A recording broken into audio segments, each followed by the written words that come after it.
दृष्टिदोष हा प्रकार म्हणून त्याच्यामध्ये संबोधलं जातं. ह्या दृष्टिदोषामध्ये काय असतं तर एका विशिष्ट प्रत्येकाची जी नजर आहे ती प्रत्येकाची नजर ही सारखी नाहीये. कुणाला कमी दिसतंय, कुणाला जास्त दिसतंय. आणि हे कळणार कधी जर समजा तुमच्या दोघांमध्ये जर कंपॅरिझन झालं, दोघांमध्ये जर पडताळणी केली त्यावेळेस ही गोष्ट लक्षात येणार आहे. तोपर्यंत ही गोष्ट लक्षात येईल का माझ्या बाजूचा बसलेला विद्यार्थी म्हणजे माझ्या बाजूचा बसलेला मित्र त्याला बोर्डावर लिहिलेलं सगळं पूर्ण दिसतंय पण ते मला दिसत नाही. हे ज्यावेळेस कळेल त्यावेळेसच लक्षात येईल की मला कमी दिसेल. मी पाठीमागच्या बाजूला बसलोय आणि मला बोर्डावरच दिसत नाही. मी काय करतो पटकन येतो आणि पुढच्या बाकावरची जागा बघतो आणि माझं काम भागतं. मी पुढच्या भागावर बसलं की मला बोर्डावरचं दिसायला चालू होतं आणि मी त्याच्यामध्येच दंग राहतो की मला काहीतरी वेगळं आहे, मी काहीतरी ह्याच्या इतरांपेक्षा मला काहीतरी दोष आहे, मला काहीतरी वेगळं आहे. ही गोष्ट माझ्या लक्षात येत नाही. ही कधी येईल ज्यावेळेस तपासणी होईल. आता इथे साधारण 11वीच्या पुढचे विद्यार्थी आहे तुमच्या 11वी आणि 11वीच्या पुढचे. तर तुमची शाळेमध्ये कधीतरी डोळ्याची तपासणी झालेली असेल आणि त्या शाळेमधल्या डोळ्याच्या तपासणीमध्ये काय करत होते तर एक ई चार्ट होता. तो ई चार्ट एक 20 फुटात अंतरावरून दाखवला जायचा आणि ज्याला त्या ईचं तोंड ओळखू येत नाही अशा विद्यार्थ्याला दृष्टिदोष आहे. हा साधारणपणे त्याच्यामधला भाग आहे. मग हा दृष्टिदोष आहे म्हणल्यानंतर काय करावं लागेल तर मला तपासायला जावं लागेल आणि मला ते बघावं लागेल. तुमच्यापैकी कुणाला जर हा त्रास असेल, पूर्वी बघितलेला असेल किंवा एखाद्या वेळेस कदाचित तुम्ही त्या दिवशी अपसेट असतात त्याच्यामुळे तुमची तपासणी झाली नसेल तर तुम्ही ही तपासणी करू शकता. आता आपल्या सरनी सांगितलं की दर मंगळवारी नळेगावला मी असतो तर त्या ठिकाणी तुम्ही येऊ शकता. शासनाने ह्याच्यामध्ये काय केलं वेळोवेळी हा कार्यक्रमामध्ये बदल होत जातो. शासनाने असा नियम केला, आता फॅसिलिटी दिली आहे की 0 ते 18 वयोगटापर्यंत ज्या कुणाला चष्म्याचा नंबर लागेल किंवा चष्मा लागेल त्याला चष्मा मोफत दिला जाणार आहे. त्याला मोफत चष्मा मिळणार आहे. 0 ते 18 वर्ष वयोगट म्हणजे 12वी पर्यंतचे साधारणपणे विद्यार्थी. म्हणजे आता जे 11वी 12वीला आहे त्यांना हा चान्स आहे की त्यांना हा मोफत चष्मा मिळू शकेल. त्यांना तिथे तपासणीला यायचे आणि तो मोफत चष्मा हे कशासाठी केलं मी सगळ्यात पहिल्यांदा काय म्हणलं की आता इथे जे बसलेले आहेत त्यांच्यापैकी काही जणांच्या इथं मला दोघं जणाला चष्मा डोळ्यावर घातलेला दिसतोय. ते घातला पाहिजे. त्याला जर त्रास आहे तर तो घातला पाहिजे. पण ही गोष्ट लक्षात कधी येईल तर साधारणपणे वयाच्या 11 ते 12व्या वर्षी म्हणजे ज्यावेळेस आपण 5वीला जातो त्यावेळेस आपल्या डोळ्याची डेव्हलपमेंट ही पूर्ण होत असते. म्हणजे आपल्या डोळ्याचा आकार, आपल्या डोळ्याच्या सगळ्या गोष्टीच्या केवळ ह्या सगळ्या गोष्टी आपल्याला वयाच्या 11 ते 12व्या वर्षापर्यंत पूर्ण होत असतात. ह्या वेळेस जर आपल्या डोळ्याची तपासणी झाली आणि आपल्या लक्षात आलं की आपल्याला चष्म्याचा नंबर आहे. का लागतो चष्म्याचा नंबर तर आपला हा जो डोळा आहे तुम्ही बहुतेक 10वी पर्यंत हा भाग बघितलेला आहे. डोळ्याचा आकार, डोळ्याच्या सगळ्या गोष्टी, डोळ्याची ठेवण, त्याच्यामध्ये असलेले भाग म्हणजे कंजक्टिव्हा, कॉर्निया किंवा मग मराठीमध्ये आपण परितारिका वगैरे ह्या सगळे जे शब्द आहेत. बरेच शब्द आता माझ्याकडे इंग्लिश येतील त्याच्यातले मराठी शब्द तेवढे मला पूर्ण नाही सांगता येणार पण साधारणपणे तुम्हाला ही गोष्ट पूर्ण माहिती आहे. डोळ्याचं जे पूर्ण आकार आहे हा जे आकार आहे ते साधारण ह्या पद्धतीने एवढा असावा हे गृहीत आहे. पण माझे अॅनाटॉमिकल म्हणजे माझ्या आई वडिलांकडनं किंवा मला हे आहे तर मला हे ज्या सगळ्या गोष्टी आहेत ते हा आकार ठरवणं माझ्या हातात आहे का तर हा आकार ठरवणं माझ्या हातात नाही. हे गॉड गिफ्ट आहे. परमेश्वराने मला दिलेलं आहे, देवाने मला दिलेलं आहे. ह्या आकारामध्ये मी काही बदल करू शकतो का तर नाही करू शकत. मग हा जो आकार आहे किंवा समोरचा जे कॉर्निया आहे ह्या आकारामुळं हा दृष्टिदोष निर्माण होतो. तो जर समजा आकार लहान मोठा असेल तर दृष्टिदोष होणार. हायपरमेट्रोपिया आणि मायोपिया हा जो प्रकार आहे तो ह्याच्यामुळे होणार आहे की हा आकार लहान मोठा आहे. हे माझ्या हातातलं आहे का तर नाही. मग मी ह्याला काय करू शकतो की आता डॉक्टर जसं सांगितले होते ते मला ह्याला सप्लिमेंट करता येईल. मला ह्याच्या पुढे चष्मा वापरून मी ती नजर पूर्णपणे करू शकतो. म्हणजे इतरांना जेवढं दिसतं तेवढं मला दिसलं पाहिजे ही बेसिक थिंग आहे. आणि हे जर दिसत नसलं तर मला चष्मा घालावा लागणार आहे. मग ह्या 11व्या-12व्या वर्षी जर मी एकदा चष्मा घालायला सुरुवात केली तर मला ह्या गोष्टीची सवय होईल. आता इथे जे चष्मे घालून आलेले विद्यार्थी म्हणलं होतं त्यांना ह्या गोष्टीची सवय झाली की आता ह्या चष्मा मी घालतो. आणि एवढ्यासाठी शासनाने ही गोष्ट सुरू केलेली आहे की 0 ते 18 वयोगटामध्ये ज्या कोणा विद्यार्थ्याला हा चष्मा लागेल त्याला तो चष्मा दिला जाईल. आपल्या आता तुम्ही सगळेजण ह्या राष्ट्रीय सेवा योजनेच्या कार्यक्रमामध्ये आले. ह्याच्यामध्ये मधला शब्द काय? सेवा. आता ही सेवा काय आहे तर आपल्याला माहिती आहे आपण सकाळी श्रमदानाला चाललो. मी एक राष्ट्रीय सेवा योजनेचं शिबिर केलेलं आहे. त्या वेळेस 10 दिवसाचं शिबिर असायचं. बोरगाव काळे म्हणून आहे त्या ठिकाणी मी 10 दिवस थांबलेलो आहे त्या सेवा शिबिरामध्ये. त्या सेवा शिबिरामध्ये गेल्यानंतर मी पहिल्यांदा काय शिकलो तिथं, मी शहरात राहणारा विद्यार्थी, आपण बऱ्यापैकी खेड्यामध्ये राहणारे विद्यार्थी, तुम्हाला बऱ्यापैकी गोष्टी ह्या माहिती आहे, कळतील तुम्हाला ह्या गोष्टी. तर मी त्यावेळेस सगळ्यात पहिल्यांदा गेल्यानंतर तिथे शोष खड्डा नावाचा प्रकार शिकवला आम्हाला. की शोष खड्डा कसा करायचा, कदाचित आता पण ते असा विषय. तिथे नाली हा विषय नव्हता, नाली नसल्यामुळे हा शोष खड्डा हा नावाचा विषय केला. आम्ही मग तिथे ते नाली केल्या, ते शोष खड्डा केला, वृक्षारोपणाचे कार्यक्रम केले, रस्त्याच्या बाजूला चर खंदून ते रस्ता नीट करणे हा विषय केला. ह्या सगळ्या गोष्टी केल्या. ह्याच्यातनं मला काय मिळालं की सगळ्यात पहिल्यांदा मला, मी माझं घर सोडून बाहेर जाऊन काहीतरी सेवा करतोय, इतरांसाठी काहीतरी करण्याची मला प्रवृत्ती मिळाली. म्हणजे आता तुम्हाला ह्या सेवा शिबिरातनं काय मिळणार आहे तर मला इतरांची सेवा करण्याची प्रवृत्ती माझ्यामध्ये निर्माण होणार आहे, मी सेवा करणार आहे. हा भाग मला ह्या शिबिरामधून मिळणार आहे. आणि हा भाग मग घेऊन तिथून बाहेर पडलो. त्याच्यामुळे मला काय कळालं तर सेवा करणं हे गरजेचं आहे, आणि सेवा केल्यानंतर मेवा मिळतो ही गोष्ट सगळ्यांना माहिती. म्हणजे पहिल्यांदा मला ती सेवा करावी लागेल. आता हा दृष्टिदोषाचा जो भाग सांगितला मी तुम्हाला, हा तुमच्यापर्यंतचा भाग आहे. ह्याच्या पुढे चालून जे सगळ्या गोष्टी आहेत, ह्या गोष्टी इथून पुढच्या वयामध्ये होणारे जे आजार आहेत किंवा इतर गोष्टी आहेत, आता जसं सर सांगत होते की आपली आई आहे, वडील आहे, त्यांच्यामध्ये हे काही प्रॉब्लेम असतील किंवा काही गोष्टी असतील तर त्याला मला काय करता येईल, त्यांना मला काय करता येईल सांगता येईल. शेजारी आहे, पाजारी आहे, माझ्या घरातला पहिल्यांदा मी जे सगळं करतो ते काय करतो ते मी माझ्या स्वतःसाठी पहिल्यांदा करतो, आणि मग वेळ मिळाला तर मी इतरांसाठी करणार. आणि मी जे इतरांसाठी जे करणार आहे त्याला आपण सेवा म्हणतो. की तुमचं आता जे शिबिर आहे ते राष्ट्रीय सेवा योजना ह्या शिबिर ह्या ह्याच्या खालीच आहे. तर ह्या गोष्टीमध्ये मला काय करता येईल, किंवा माझं डोळ्याचं जे आरोग्य आहे त्याच्यासाठी मला काय करता येईल, माझ्या घरातले जे सगळे सदस्य आहेत, कुटुंबातले सदस्य, त्यांच्यासाठी मला काय करता येईल, आणि माझे शेजारी पाजारी जे आहेत त्यांच्यासाठी मला काय करता येईल. हा जो भाग आहे हा भाग त्याच्यामध्ये आहे. तर इथून पुढचं जे वय आहे, मी आतापर्यंत जे सांगितलं तुम्हाला ते अंधत्व आणि ह्या सगळ्या गोष्टी कॉमन डिसीज आहेत. ह्याच्यामध्ये काही जे सगळ्यांना होऊ शकतात, म्हणजे कंजक्टिव्हायटिस, डोळे येणे. एका विशिष्ट पिरियड मध्ये सगळ्यांचे डोळे येतात आपल्याला माहित आहे. तर त्यावेळेस आपण काय करू शकतो, डोळ्याची स्वच्छता ठेवू शकतो. आणि आपल्याला जर डोळा आलेला असेल त्या पिरियड मध्ये, साधारणपणे श्रावण महिन्याच्या जवळपास जुलै ऑगस्ट महिन्यामध्ये हे प्रकार असतो आपल्याकडे, तर आपल्याला त्यावेळेस काय करता येईल, स्वच्छ डोळा धुणे. आपला जर डोळा आला असला तर आपण वेगळं राहणे. आता सरांनी कोरोनाचा विषय काढला, आयसोलेशन आपण त्यावेळेस बऱ्यापैकी शिकलो. आपल्याला वेगळं कसं राहावं लागलं, किंवा आपण त्यावेळेस काय केलं होतं तर एकमेकाचा संपर्क येऊ दिला नाही. हे कम्युनिकेबल डिसीज म्हणतो आपण त्याला, संसर्गिक रोग.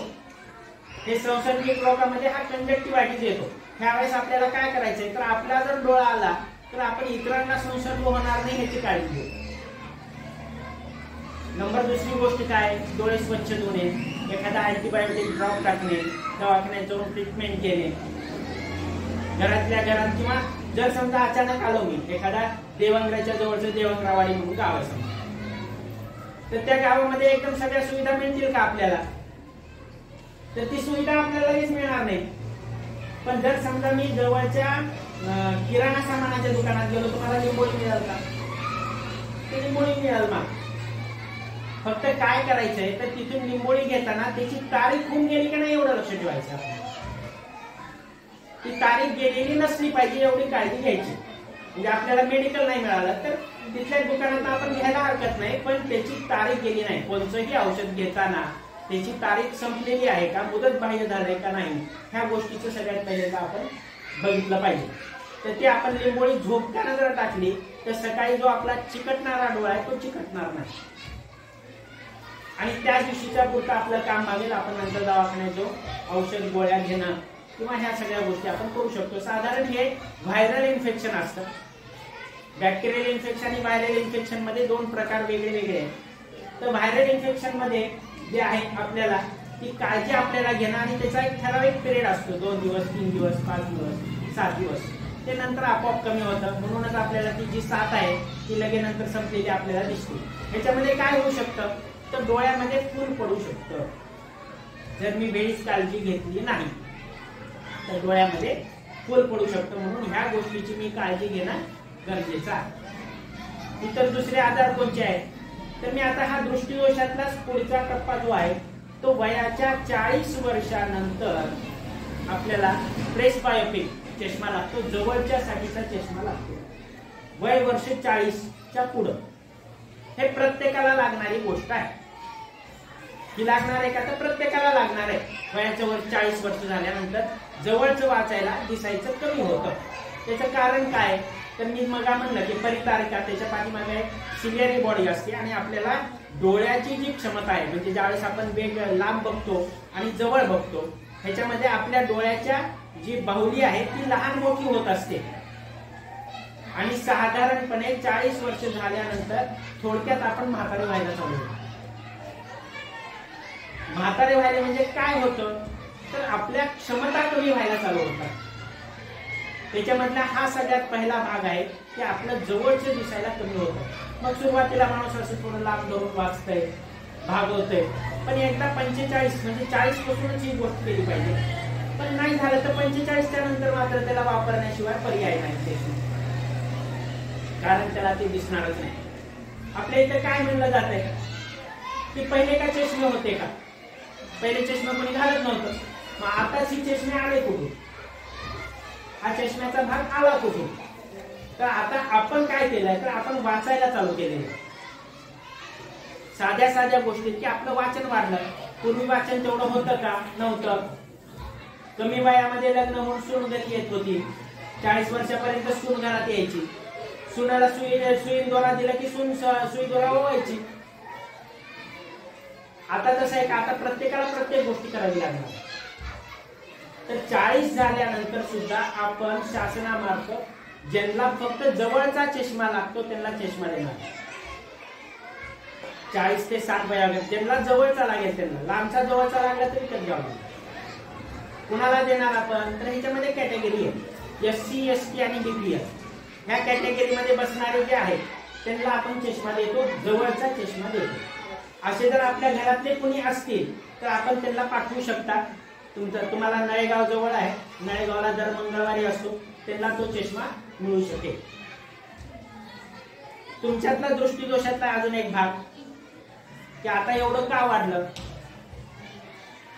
तर मोबाईल. आता सर सांगत होते की मोबाईल हा विषय आहे. परवा आकाशवाणीवर मी सहज ऐकत होतो आणि तिथं त्यांनी सांगितलं की प्रत्येकाचा स्क्रीन टाइम हा 2 तासापेक्षा जास्त असता कामा नये. स्क्रीन टाइम म्हणतो बरं का. त्याच्यामध्ये मोबाईल आला, लॅपटॉप आला आणि दूरदर्शन आलं, हे सगळं मिळून 2 तास. आता आपल्यापैकी प्रत्येकाला मोबाईल माहित आहे. मोबाईल जर आपण काढून बघितला तर त्या मोबाईल मध्ये एक ऑप्शन पण आहे तुम्ही किती वेळ स्क्रीन बघितलं, एकूण किती वेळ तुम्ही ते मोबाईल बघितला हे ऑप्शन आहे त्याच्यामध्ये. तुम्ही सहज घरी जर गेला तर तुमच्या मोबाईल मध्ये हा गोष्ट तुम्ही सहज बघू शकता की तुम्ही एकदम किती स्क्रीन टाइम वापरला. लहान मुलामध्ये तो स्क्रीन टाइम 1 तासापेक्षा जास्त असता कामा नये आणि ऍडल्ट साठी ते 2 तास. हे भौतिक साधन आहे. आता सर सांगत होते डॉक्टर की हे भौतिक साधन आहे, पण हे भौतिक साधन मी कितपत वापरलं पाहिजे, माझ्या क्षमता लोप नाही झाला पाहिजे इथपर्यंत वापरलं पाहिजे. आता सांगितलं होतं की त्यांनी एनर्जी ड्रिंक. एनर्जी ड्रिंक काय आहे तर एखाद्या वेळेस ठीक आहे, पण नेहमी वापरल्यानंतर काय होईल तर माझ्या शरीरामध्ये त्याची सवय लागेल. म्हणजे काय होईल तर मी मला आळशी करेल. म्हणजे एखादं व्यसन आहे, दारूसारखं व्यसन आहे. दारूच्या व्यसनामध्ये काय होईल तर मी पहिल्यांदा माझी जी झोपायचं काम आहे, दारू पिल्यानंतर माणूस झोपते. माझ्या ह्याच्यामधलं काय होईल पहिल्यांदा तर मी माझ्या मेंदूमधली एक क्षमता आहे की दारू पिल्यानंतर झोप आल्यानंतर तेच आळशी होऊन जाईल. आणि मग मला काय होईल, सवय लागेल. म्हणजे काय होईल तर मला मी ते दारू नेहमी पित राहील, कारण त्यांना आळशी होऊन जाईल, त्यांना झोपच घेणार नाही. नॅचरल स्लीप आणि आर्टिफिशियल स्लीप असा 2 प्रकार आहे. तर ही आर्टिफिशियल स्लीप जर मला मी घ्यायला चालू केली तर आपोआपच माझी नैसर्गिक झोप कमी होऊन जाईल. ह्याच्यामुळे काय होईल तर आता हा जो मोबाईल आहे, हा जी मोबाईल आहे तर ह्या मोबाईल मध्ये बघण्यामुळं एक डोळा आळशी होतो. लहान डॉक्टरचं जर तुम्ही कधी बघितलं असेल तर एका डोळ्याची पूर्ण नजर जाते, पूर्ण नजर जाते. एम्ब्लोपिया म्हणतो आपण त्याला, काहीच करू शकत नाही. मोबाईल जर जास्त वापरला तर, नाही वापरला तर तसं होणार नाही. तुम्हाला बोर व्हायला तर सांगा, तुम्हाला जर समजा ही माहिती आहे आणि ह्या माहितीपेक्षा जर त्याच्यामध्ये काही तुम्हाला जास्तीच वाटायला लागलं तर मी थोडक्यात त्याचा आवर्त घेईन. तर ही जे आहे हे सांगतोय कशासाठी तर ज्या आपला मोबाईल बघण्यामुळं बऱ्याच गोष्टी आपल्यामध्ये होणार आहेत. त्याच्यामधल्या हा चष्म्याचा नंबर कमी होणं, वाढणं किंवा कमी होणं हा त्याच्यातलाच भाग. ह्याच्यामुळे आपल्याला आपला स्क्रीन टाइम कमी ठेवावा लागेल. ह्याच्यासाठी काय काळजी घ्यावी लागेल. आता एखादा इंजिनियर आहे, सॉफ्टवेअर इंजिनियर, त्याला 8 तास काम केल्याशिवाय भागलं. आता मी पण मोबाईल बघतोय, त्याचं जर माझा टाइम जास्त वाढला तर मला काय करावं लागेल तर मला दर ते 10 ते 15 मिनिटाला बाहेर बघितलं पाहिजे. मी एखाद्या वेळेस मोबाईल बघताना काय करतो, एखादा व्हिडिओ बघितला तर 15-20 मिनिट, अर्धा तास सतत त्या मोबाईलकडे बघत राहतो. सतत त्या मोबाईलकडे बघण्यामुळं माझ्या डोळ्याच्या ज्या पापण्याची हालचाल आहे ती पूर्णपणे बंद होते, डोळा कोरडा पडायला चालू होतो. याच्यासाठी काय केलं पाहिजे तर माझ्या डोळ्याच्या पापण्याची हालचाल झाली पाहिजे आणि मी स्टेप बाय स्टेप म्हणजे थोड्या थोड्या वेळानं बाहेर बघितलं पाहिजे. त्यातल्या त्या हिरव्या गोष्टी किंवा जे झाडं आहेत ह्याच्याकडे बघितलं पाहिजे. तर हा त्रास तुमचा कमी होईल. म्हणजे तुम्ही काय करू शकता तर ही गोष्ट तुम्ही करू शकता की तुम्ही बाहेर बघू शकता. एकदम सलग हा भाग बघायचा बंद होईल. त्याच्यामुळं कोरडे डोळे पडणे, पूर्वीच्या काळामध्ये ट्रकोमा म्हणून डिसीज होता, आता कोरडे डोळे पडण्याचं प्रमाण वाढलेलं आहे. डोळा कोरडा होणं त्याला औषध मिळते का तर मिळते, पण मी ही गोष्ट केली तर ही गोष्ट सहज होण्यासारखी आहे. ह्याच्या पुढं 40 वर्षाच्या पुढचा जो भाग आहे त्याच्यामध्ये काय होईल तर दुसरा भाग असा असेल की मोतीबिंदू आणि काचबिंदू हा भाग आहे पुढच्या वेळेस. तर मोतीबिंदू आणि काचबिंदू म्हणजे काय तर आपल्या डोळ्यामध्ये एक भिंग आहे. तुम्ही जर डोळ्याचं चित्र बघितलं असेल तर डोळ्यामध्ये भिंग आहे, लेन्स आहे. वयाच्या मानानं हे लेन्स जे आहे अपारदर्शक होतं, म्हणजे त्याच्यामध्ये थोडंसं पाणी वगैरे जायला चालू होतं आणि डोळ्यातला तो भाग पांढरा होतो म्हणजे मोतीबिंदू होतो. म्हणजे हा कॉर्निया आहे, त्याच्या पाठीमागं लेन्स आहे आणि त्याच्या पाठीमागं रेटिना आहे. तर हा मोतीबिंदू ज्यावेळेस होतो त्यावेळेस सुरुवातीला मी ज्यावेळेस सांगितलं की 40 वय झाल्यानंतर 40 लागली जवळचं दिसायचं बंद झालं. मोतीबिंदू झाल्यानंतर काय होईल माझं लांबचं दिसायचं बंद होईल आणि जवळचं दिसायला चालू होईल. हे पहिलं लक्षण आहे मोतीबिंदू. असं ज्यावेळेस होईल त्यावेळेस तिथं त्याला तपासणी करण्याला पाठवायचं. काचबिंदू, काचबिंदूमध्ये काय होतं तर डोकं दुखायला चालू होतं. मोतीबिंदू आणि काचबिंदू एकत्र होऊ शकतो किंवा मोतीबिंदू जास्त पिकला तर काचबिंदू होतो. असं जर कोणी असलं तर आपण त्याला पाठवू शकतो. आपल्या घरातलं कोणी आहे, आजी आजोबा आहे, असं जर कोणी असलं तर त्यांना तुम्ही पाठवू शकता. त्याच्यातला पुढचा जे भाग आहे आणि आता सरांनी जे विषय काढला होता तर आपल्याकडे आता डायबिटीसचं प्रमाण वाढायला लागलंय, मधुमेहाचं प्रमाण वाढतंय आणि ह्या मधुमेहामुळं पाठीमागचा जो पडदा आहे त्याच्यावर परिणाम होतो.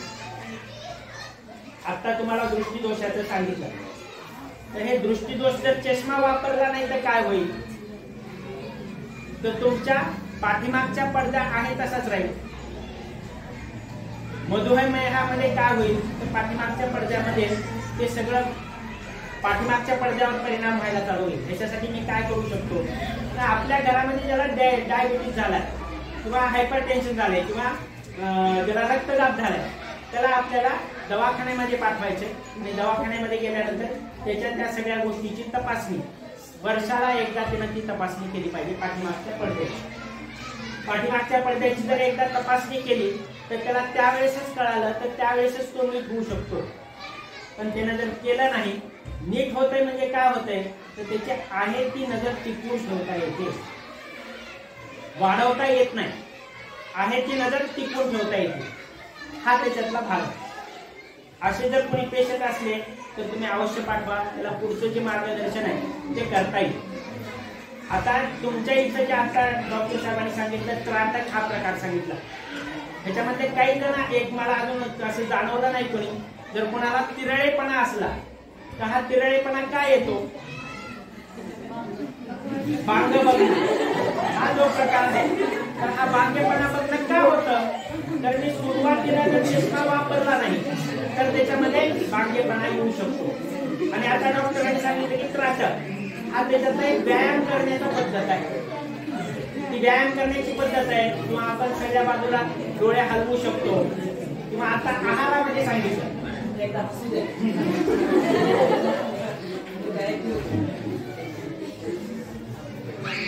आता हे बांगे बघण्यामध्ये आपण काय करतो तर आपल्या डोळ्याची पूर्ण हालचाल होत नाही, ह्याच्या ज्या मसल्स असतात त्या मसल्स ह्या वीक होतात, त्याच्यामुळे हे तिरळेपणा होतं. तर ह्याच्यासाठी काय करता येईल तर सगळ्यात पहिल्यांदा त्याला तपासलं पाहिजे, तपासून त्याला चष्मा दिला पाहिजे, त्याला व्यायाम केला पाहिजे आणि व्यायामानं सुद्धा जर ते कमी झालं नाही तर मग त्याचं ऑपरेशन करणार, हे त्याच्यामधला भाग आहे. आता ह्याच्यामध्ये मला काय करता येईल तर मला व्यायाम करता येईल ना. आता सांगितलं डॉक्टरने सांगितलं की त्राटक ही एक पद्धत आहे, म्हणजे एका ठिकाणी बघणे किंवा सगळीकडे नजर फिरवणे. आपण जसं शरीराची हालचाल करतो त्या पद्धतीनं डोळ्याची पण हालचाल झाली पाहिजे. हे डोळ्याची हालचाल आपण करतो काय येते, डोळ्याचा व्यायाम करतो का तर नाही करत. डोळ्याचं ब्लिंकिंग म्हणलं मी, की डोळा जर आपण सतत जर ब्लिंकिंग केला म्हणजे डोळ्याची उघडझाप केली तर डोळ्याचा मॉइश्चरायझर म्हणजे डोळ्याचा ओलेपणा टिकून राहणार आहे आणि डोळ्याचा ओलेपणा जर टिकून राहिला तर माझा डोळा व्यवस्थित राहणार. जर ओलेपणा टिकून राहिला नाही, कोरडे पडला तर तो सगळा फरक होईल.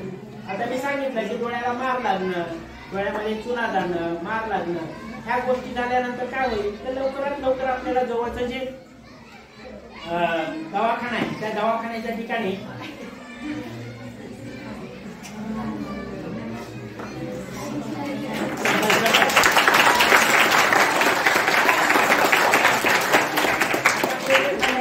शेवटचा भाग आहे. डोळ्यामध्ये जर फूल पडलं, तुम्ही नेत्रदान हा विषय ऐकला असेल, सगळ्यात शेवटचा भाग आहे. जेवणाचा वेळ झालाय लक्षात यायला, नेत्रदानाचा विषय 1-2 मिनिटात सांगतो आणि डोळ्यामध्ये फूल पडल्यानंतर पूर्णपणे डोळ्यामध्ये फूल पडल्यानंतर त्याला पूर्णपणे दिसत नाही. कॉर्निया जो आहे सगळ्यात समोरचा, थोडक्यात आपल्याला काळा भाग दिसणार, तो जर अपारदर्शक झाला म्हणजे डोळ्यात फूल पडला तर त्याला दिसत नाही. ह्याच्यावर उपाय काय तर नेत्रदान हे त्याच्यावरचा उपाय आहे. आपण नेत्रदान केव्हा करतो तर मेल्यानंतर नेत्रदान करतो, मरण्याच्या पूर्वी नाही करत नेत्रदान. ह्याच्यामध्ये आपण हे जे कॉर्निया आहे ह्याला आपण ते घेऊ शकतो. हे नेत्रदान कोणी करताय तर हे नेत्रदानाचे फॉर्म आहेत. तुम्हाला जर कोणाला करायचं असेल तर मी नंतर नेत्रदानाचे फॉर्म पाठवून देतो तुम्हाला. आपले कदम सर आहेत त्यांच्याकडे मी नेत्रदानाचे गडबडीत आणायचे विसरलो तर ते फॉर्म तुमच्याकडे देतो, तुम्ही तो फॉर्म भरून घेऊ शकता. हा नेत्रदानाचा फॉर्म दिला म्हणजे विषय संपला का? तर नाही. म्हणजे आता तुम्ही नेत्रदान केलंय आणि तुम्ही तुमच्या घरी सांगितलंय तर आम्ही तुमच्या घरी येऊन डोळा नाही घेऊ शकतो. तर तुमच्या घरातला जो इतर जण आहेत त्यांना ही गोष्ट माहित पाहिजे आणि त्यांनी कळवलं पाहिजे. मेल्यावर तर तुम्ही नाही सांगू शकणार. तर घरातल्यांना ते कळालं पाहिजे की यांना सांगायचंय की बाबा आपल्याला नेत्रदान करायचंय, यांना फॉर्म भरला होता, तरच ते नेत्रदान केल्या जातं. आणि घरच्यांनी परवानगी दिली तर, घरच्यांनी परवानगी दिली नाही तर आपण त्याचा डोळा घेऊ शकत नाही, त्याचं नेत्रदान करून घेऊ शकत नाही. म्हणजे हे सांगितलं कुठं पाहिजे तर माझ्या घरात सांगितलं पाहिजे. पहिले नेत्रदानात फॉर्म भरण्यामुळे काय तर या चळवळीमध्ये मी सहभागी झालो, हा त्याच्यामधला भाग आहे. नेत्रदानामध्ये ज्याचा ऍक्सिडेंट वगैरे ह्या सगळ्या ज्या गोष्टी होत्या त्याच्यामध्ये जर एखाद्या व्यक्ती मृत्यू पावला तर त्याचा डोळा सगळ्यात चांगला 6 तासाच्या आत, मेल्यानंतर 6 तासाच्या आत त्या माणसाचा डोळा काढला गेला पाहिजे. आता मी जे म्हणलं होतं की हे कॉर्निया, आणि हा कॉर्निया काय तर हे अवास्क्युलर म्हणजे ह्याच्यामध्ये रक्तप्रवाह ह्याला अन्न नाही मिळत, रक्तामधून अन्न नाही मिळत त्या कॉर्नियाला, पारदर्शक आहे. तर पुढं मी आता सांगितलं ब्लिंकिंग, कोरडा डोळा पडणे, तर हा समोरचा भाग आणि पाठीमागून एक ऍक्युएस फिरत असते, ह्या दोन्हीवर ह्याचं चालतंय. आणि हा 6 तास कॉर्निया जिवंत राहतो. त्याच्यामुळं 6 तासाच्या आत ते कॉर्निया काढला गेला पाहिजे. बाकी प्रिझर्वेटिव्ह वगैरे म्हणून आता 3-3 दिवसापर्यंत आपण तो डोळा टिकवून ठेवू शकतो नंतर काढल्यानंतर, पण काढला पाहिजे 6 तासाच्या आतच. 19 नंबर आहे, फ्री टोल फ्री नंबर आहे, तुम्हाला लिहून ठेवायचं असलं तर लिहून ठेवा. 19 टोल फ्री नंबर आहे. ह्या नंबरवर जर तुम्ही फोन केला तर तुम्हाला बरोबर नेत्रदानाविषयीची माहिती पण मिळेल, तुमच्या घरी येऊन डोळा घेऊन घेतली जाईल. तुमचा म्हणजे मेलेल्या माणसाचा, कारण जिवंत असलेल्याचे आपण डोळे नाही. तर हा नेत्रदानाचा सगळ्यात महत्वाचा भाग. तुम्ही सगळेजण जे गोष्ट करण्यासारखी आहे तर नेत्रदानाचा फॉर्म तुम्ही सगळ्यांनी भरावा, इतरांना पण सांगावा. दर मंगळवारी नळेगावच्या दवाखान्यामध्ये आहे. कुणाला काही शंका असली, काही गोष्टी असल्या तर तुम्ही केव्हाही येऊन विचारू शकता. कुणाचे डोळे जर तपासायचे असतील, ज्यांना आपल्याला चष्म्याचा नंबर आहे, ज्यांना चष्म्याचा नंबर आहे त्यांनी ह्या काळामध्ये 6 महिन्याला एकदा तपासलं पाहिजे. दिवाळीची सुट्टी झाल्यानंतर एकदा आणि उन्हाळ्याची सुट्टी संपल्यानंतर एकदा, असं 2 वेळा डोळे तपासून घ्या. तुमच्या डोळ्याची काळजी तुम्ही घेतल्यासारखी होईल. बाकी व्हिटॅमिन के ह्या सगळ्या गोष्टी तुम्हाला माहिती आहे, त्या गोष्टी तुम्ही करू शकता. मला इथं बोलायची संधी दिली